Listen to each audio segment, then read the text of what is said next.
How can this man give us his flesh to eat? How indeed? In almost every culture, cannibalism is recognized as something repugnant, unacceptable, evil. Eating human flesh is almost always sinful, because the dignity of the human person extends even to their body. Only the rarest of exceptions, as a last resort for survival, could such a thing even begin to be conceivable, though many would still prefer to die than eat someone. For the Jewish culture of Jesus' day, it is even more offensive because of the strict dietary laws and ritual purity laws about unclean foods and how blood makes someone defiled. So this Jewish audience rightly wonders how Jesus could ask them to do such a thing. Yet Jesus not only repeats himself, but emphasizes that it is the only way to have life within you. And he repeats this challenge no less than 3 times. And we know that when people get so upset that they'd rather stop being his disciples than believe this, he doesn't back down and lets them walk. And this scene from John's Gospel is the strongest, but not the only, biblical proof we have for our Catholic belief that the Eucharist is truly the body, blood, soul, and divinity of Jesus Christ. By receiving communion, we are eating his body and drinking his blood, yet without being cannibals. How, though? How can we believe such a thing? We believe it because that's what faith means, to believe things beyond our rational limits, because we trust the one who tells us more than ourselves. Jesus is God. He is sinless.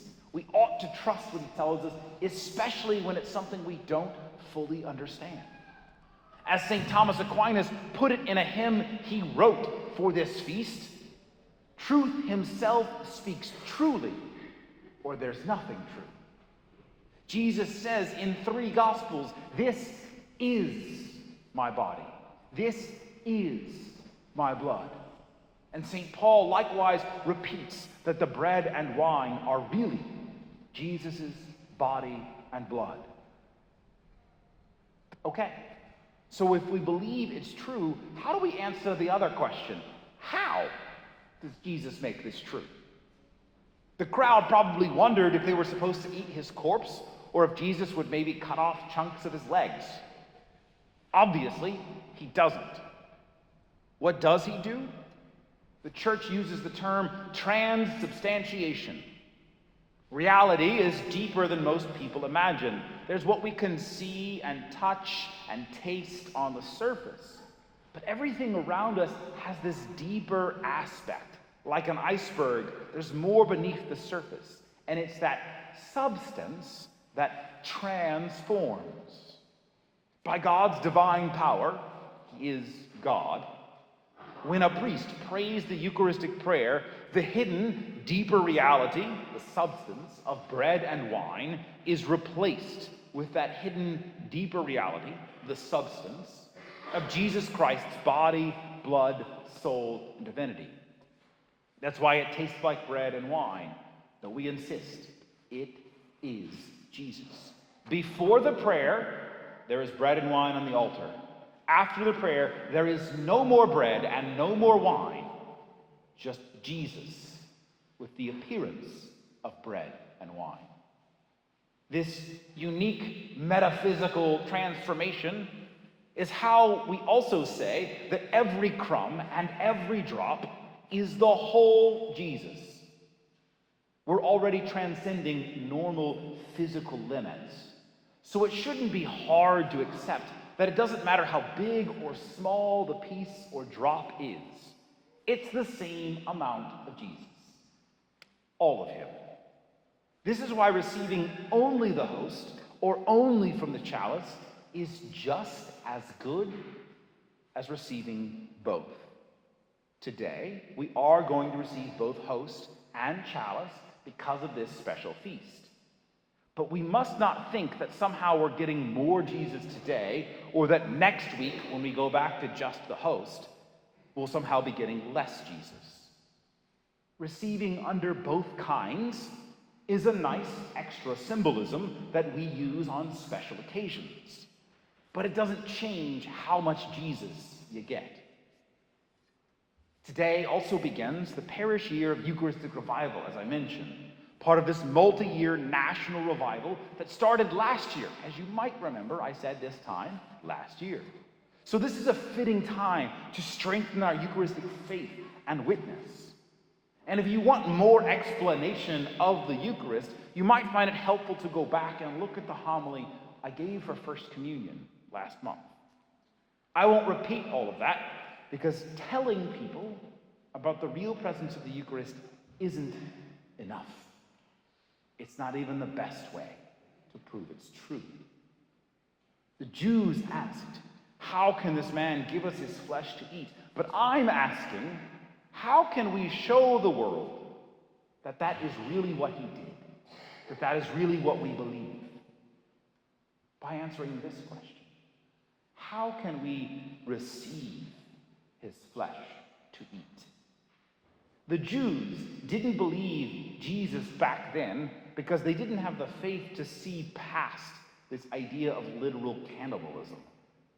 People today don't believe because they can't see past us treating the Eucharist like an unimportant cracker. Thank you to those of you who week after week treat our Lord in the Eucharist with the respect he deserves. It helps my faith to see it. No one is perfect, however, so fair warning that I'm going to fuss a bit now. Try to receive it as a challenge, an invitation to conversion and greater faith. And on a personal note, as it is my 7th anniversary of ordination, the only gift I want is to see a greater love of Jesus in the Eucharist. And so the fact that we claim that the Eucharist is Jesus himself and get so lazy in how we receive him that we drop him to the ground. We claim to have God himself in this church at all times, but treat the building like a social hall. We say the words, I'm not worthy to receive you, but act like it's no big deal to receive communion in a state of mortal sin, despite the fact that St. Paul literally warns us that doing so can send you to hell and maybe even cause disease and death. Stop it.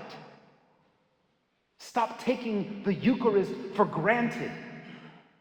Stop saying that you don't have time to visit our Lord in the chapel when dozens of hours every week are spent pointlessly scrolling the internet or watching soap operas. Stop coming up to communion chit-chatting or chewing gum or making faces at your family and friends. Stop lazily dangling your hands to receive without even looking at what you're doing, much less prayerfully paying attention. This week in the bulletin, I've laid out important reminders about receiving communion correctly. Read it. I'm going to enforce some of that. Either use both hands or stick out your tongue, or I will wait until you do. And if you are chewing gum when you come up, I'm not giving you communion. You've broken the fast. Act like you're receiving Jesus, because you are. Act like it because the way you act changes what you believe. Act like it because the world is watching. They are asking, how can they say Jesus gives his flesh to eat? Our answer is not what we say about the Eucharist, but how we act. Receive it worthily and well. Live as if the Eucharist is the source and summit of your life, and let that speak for itself.